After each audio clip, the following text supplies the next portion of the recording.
खबर चित्रकूट जनपद से है, जहां प्रेम प्रसंग में बाधा बन रहे पति को प्रेमी से मिलकर उसकी सुपारी देकर हत्या कराने के मामले में कोर्ट में दोष सिद्ध होने पर आरोपी पत्नी और 2 सुपारी किलर सहित 3 लोगों को उम्र कैद की सजा सुनाई है। साथ ही आरोपियों पर 5-5 हजार का अर्थदंड भी लगाया है। इस घटना में आज जो इसके मुलजिमान थे उनको जिला जज साहब ने आजीवन कारावास और 5-5 हजार रुपए के अर्थदंड से दंडित किया। ये घटना 2024 की है। इसमें मृतक की पत्नी और इसके मुख्य अभियुक्त था इलियास। उसमें इलियास के साथ बरकत अली और फैजल, इन लोगों ने मिलकर के योजनाबद्ध तरीके से सविता पटेल जो इसमें मुलजिम हैं, अपनी पत्नी यानी पति की हत्या कराई। घटना के 3 दिन पूर्व वो मायके अपने बहन की शादी में गई थी। वहां रहते हुए मोबाइल के माध्यम से इन लोगों ने कॉन्फ्रेंसिंग के माध्यम से बातचीत की और उसकी सहमति से, उसकी पूरी योजना से इन लोगों ने उस घटना को अंजाम दिया। घटना की शुरुआत एक तरह से वहां से हुई जब इलियास ने सविता पटेल के साथ अपनी फोटो फेसबुक में वायरल कर दिया था। उस फोटो को जब मृतक ने देखा था तो इलियास को 2-4 थप्पड़ मारा था। उसी समय से उसके दिमाग में आ गया था कि मैं इसकी हत्या कर दूंगा, और इसमें जो है उसका पूरा सहयोग सविता पटेल का मिल रहा था। यहाँ तक कि सविता पटेल की लड़की ने आकर के न्यायालय में बयान दिया और ये बताया भी था कि इलियास ने इस बात की धमकी दी थी कि तुम्हारे पिता ने जो ये कृत्य मेरे साथ किया है मैं इसको छोड़ूंगा नहीं और तुम्हारे माँ को विधवा बना दूंगा और तुम्हारे पूरे परिवार को नष्ट कर दूंगा। उसका परिणाम ये रहा कि उसमें उसने मिल करके सविता पटेल के साथ इस घटना को अंजाम दिया। आपका क्या नाम है और क्या पद है? श्याम सुंदर मिश्रा, जिला शासकीय अधिवक्ता फौजदारी।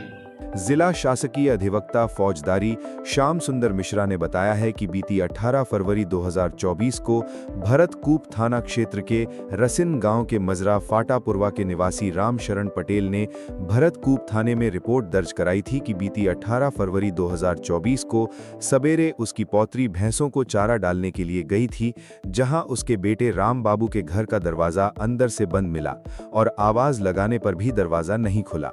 राम बाबू की पत्नी सविता बच्चों के साथ अपने मायके कंठीपुर गई थी।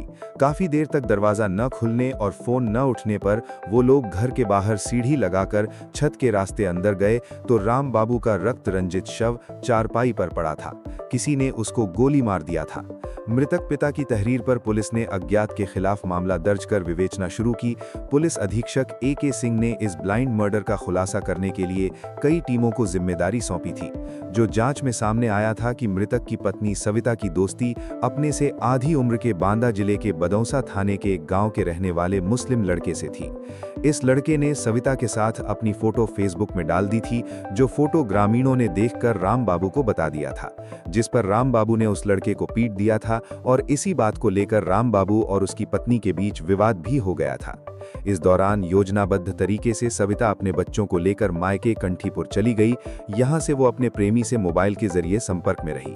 इसके बाद बीती 17 फरवरी 2020 को सविता के प्रेमी ने रात में टिकुरी निवासी बरकत अली और अफजल उर्फ फैजल के साथ मिलकर उन्हें पैसे देने का लालच देकर राम बाबू के घर पहुंचकर गोली मारकर उसकी हत्या कर दी और मौके से फरार हो गए थे, जिस पर पुलिस ने 27 फरवरी 2024 को आरोपी पत्नी और उसके प्रेमी सहित 2 सुपारी किलर को गिरफ्तार कर ब्लाइंड मर्डर का खुलासा कर दिया था और आरोपियों को जेल भेज दिया था। जिसके बाद न्यायालय में मामला विचाराधीन था, जो सुनवाई के दौरान आरोपी प्रेमी के नाबालिग पाए जाने पर उसका मुकदमा किशोर न्यायालय स्थानांतरित कर दिया गया। बचाव और अभियोजन पक्ष के अधिवक्ताओं की दलीलें सुनने के बाद जिला एवं सत्र न्यायाधीश शेषमणि शुक्ला ने इस मामले में मृतक की पत्नी सविता पटेल, आरोपी बरकत अली और अफजल उर्फ फैजल को दोषी करार देते हुए उन्हें उम्र कैद की सजा सुना दिया है। साथ ही तीनों पर 5-5 हजार का अर्थदंड लगाया है। फरवरी 2024 में थाना क्षेत्र भरतकूप के गांव में एक व्यक्ति की हत्या उसके घर में हो गई। प्रथम दृष्टया परिवार के लोग भी ये कह रहे थे कि आत्महत्या है, लेकिन जब मैंने घटनास्थल निरीक्षण किया तो पाया कि मृत्यु तो फायर आर्म इंजरी से हुई है, किंतु डेड बॉडी के आसपास कोई फायर आर्म नहीं।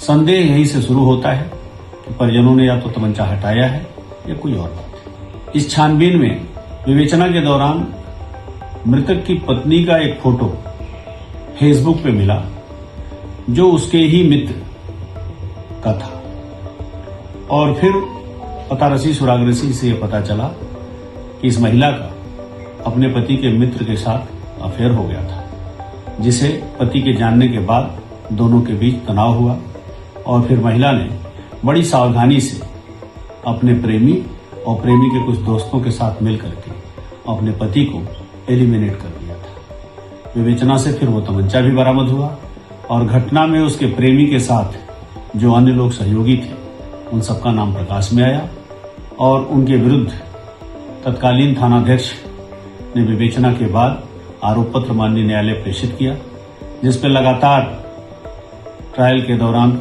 साथी गवाही सब हुई और आज अंततः माननीय न्यायालय ने 3 दोषियों को आजीवन कारावास और 5,000 रुपए अर्थदंड से दंडित किया है।